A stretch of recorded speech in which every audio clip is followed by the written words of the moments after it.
Hi everyone, तर स्वागत करतो तुमचं आपल्या ब्लॉगमध्ये आणि सर्वांना गुड आफ्टरनून. कारण की आता वाजली 1 त्याच्यामुळं गुड आफ्टरनून.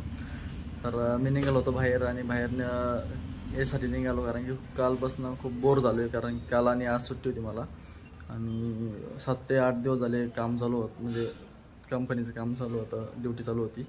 तर त्याच्यामुळं काय झालं, बाहेर निघताच नाही आलं मला. तर म्हटलं आता बाहेर निघावा कारण की बोर झाले खूप. आणि काल झालं असं की समर्थला वॅक्सिन दिल्या, म्हणजे जे की 18 मंथला म्हणजे 18 महिन्याचा झाल्यानंतर द्यावं लागतं आपल्याला. कारण की ते व्हॅक्सिन दिल्याच्या नंतरनं खूप त्रास होतो. तर त्याच्यामुळं तो कालपासून खूप परेशान करते, म्हणजे त्याच्या मांडीमध्ये आणि हातामध्ये इंजेक्शन दिले त्याच्यामुळं तो रडतोय आणि म्हणजे चालता येत नाही, त्याचा तो एका जागेवर बसलेला आहे. तर म्हटलं चला आपण तोपर्यंत तो आता झोपला आहे, तर त्याच्यामुळे म्हटलं आपण चला जाऊया म्हटलं आता आज बाहेर थोडंसं आणि फिरून येऊया. थोडंसं मन तरी तेवढं म्हणजे प्रसन्न होईल.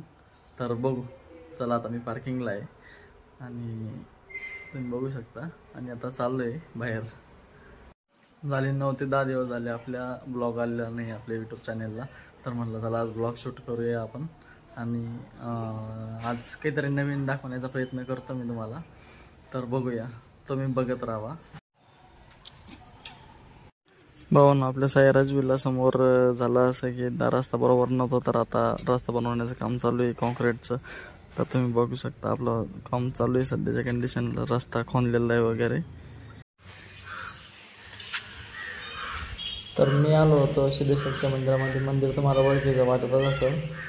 तर झाला असं राजगुरुनगरमध्ये मी गेलो होतो बाहेर फिरायला, पण मग पूर्ण राजगुरुनगर थोडं खाली लागायचं, म्हणजे जास्त गर्दी वगैरे नव्हती. त्याच्यामुळे मग मी आलो होतो सिद्धेश्वराच्या मंदिरामध्ये. तर मूर्ती कशी वाटली भावांनो कमेंटमध्ये सांगा. तर म्हटलं चला आपण आता थोडा शॉट घेऊ म्हटलं इथं. आणि मला जायचं होतं रावल्याच्या रूमवर, कारण की रावल्याला कॉल केला होता मी. तर रावल्या बोलला की ठीक आहे या म्हणे मी रूमलाच आहे, कारण त्याची नाईट ड्युटी चालू आहे. तर म्हटलं झोपलेला आहे की काय करतं आहे म्हणून, त्याच्यामुळे त्याला विचारलं पाहिजे की येऊ का नको. तर तो बोलला ये म्हणून. तर आपण दर्शन वगैरे करून जाऊया तिकडं.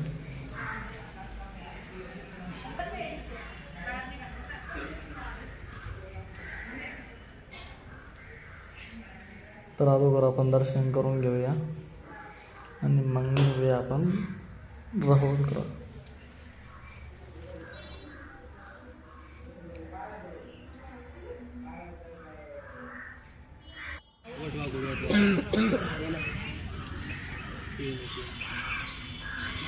इथं भावांनो एक शिर्डीची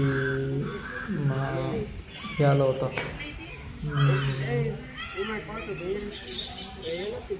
काय म्हणजे दिंडी, आणि दिंडीची त्यांची शूटिंग वगैरे चालू होती तिथं. आणि हे 2 मुलं होते त्याच्यामधले. तर एवढी मस्ती करत होते, म्हणलं यांचा शॉट घ्यावा आपण थोडासा. तर मी आलो होतो भावांना मंदिरामधून रावल्याकडं. रावल्याची बघू आपण नवीन स्वस्तिक विहारला रूम घेतलेली त्यांनी सध्या, म्हणजे मी पण इथं राहत होतो तिकडे स्वस्तिक विहारला.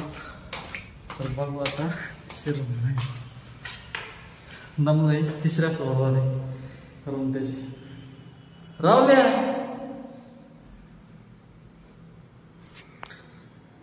मैं रूम साफसूफ करणार रावल्यानी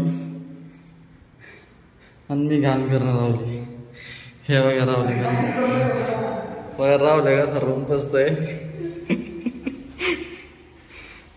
भारी रूम घेतली आहे.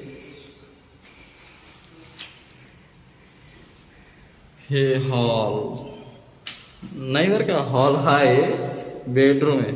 बेडरूम बघितलं आहे किती मोठं आहे. आणि हा बेडरूम 2 BHK आहे.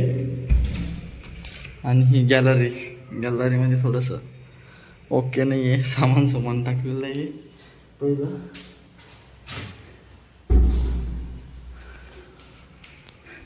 बघा कमेंटमध्ये सांगा रावल्याचे नवीन रूम कशी आहे, कारण की फायनली आणतोय तो आता बायकोला इकडं.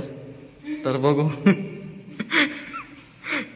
हा फायनली आणतोय 5-6 महिन्याच्या नंतर नाही बायकोला.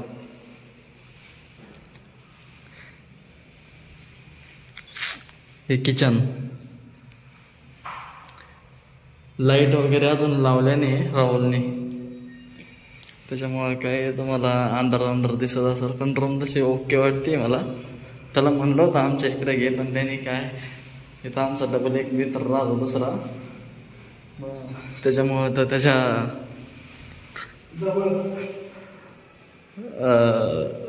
कसं असतं ना, आता मित्र असले की जवळ राहतात. हे राहुल्याने बॅचलर मध्ये कधी रूम साफ नाही केली आणि आज रूम साफ करायला याला म्हणते संसार मांडणे. या संसारासाठी काय काय करावं लागत बघितलं का.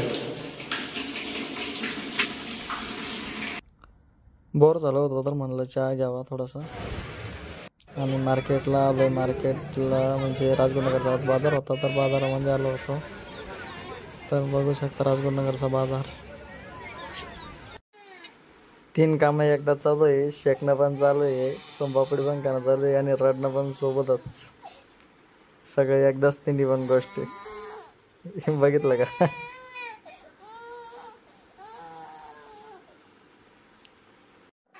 घरून कॉल आला होता आईवडिलांचा, आणि घरचे बोलले की त्याला थोडंसं चालवावं, कारण की त्याचा पाय तर आखडूनच जाईल, तर त्याला चालता येणार नाही डबल 1-2 दिवस, तर त्याला थोडंसं चालवा म्हणे.